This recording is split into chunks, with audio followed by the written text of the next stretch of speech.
In the dimly lit alleyways of Hollowbrook, a man known only as the Butcher stalked his prey. His real name had long been forgotten, buried beneath the weight of his gruesome deeds. The townsfolk whispered tales of his madness, a twisted soul who reveled in bloodshed. The butcher wore a tattered leather apron stained with the life essence of his victims. His eyes, hollow and sunken, held a feral hunger. His weapon of choice, a rusted chainsaw, the teeth gnashing like a ravenous beast. His first victim was Old Man Jenkins, a reclusive widower who lived on the outskirts of town. The butcher cornered him in his cluttered shed, the chainsaw's roar drowning out Jenkins's feeble pleas. The blades sliced through bone and sinew, and the old man's screams echoed through the night. Next came Lena, the sweet baker's daughter. She had caught a glimpse of him disposing of Jenkins' remains.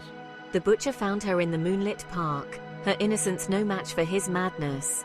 The chainsaw whirred, and Lena's laughter turned to gurgles as crimson blossomed across her white dress. The townspeople grew frantic. Fear clung to the air like a foul stench. What do we do now? This monster is out there waiting.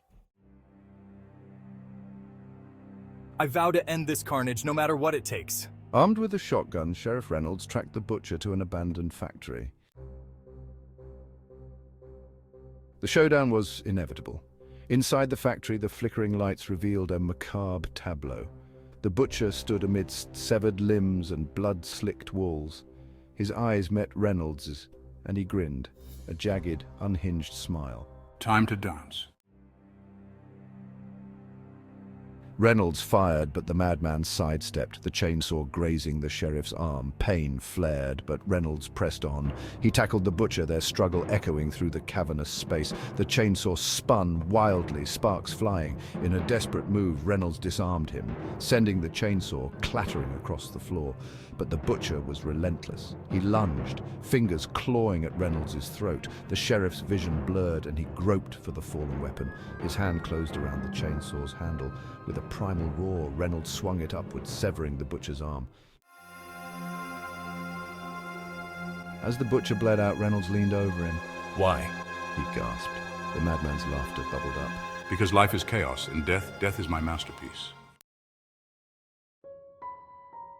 The townsfolk breathed easier, but the scars remained, the echoes of screams, the metallic scent of blood, and the haunting whir of a chainsaw in the night.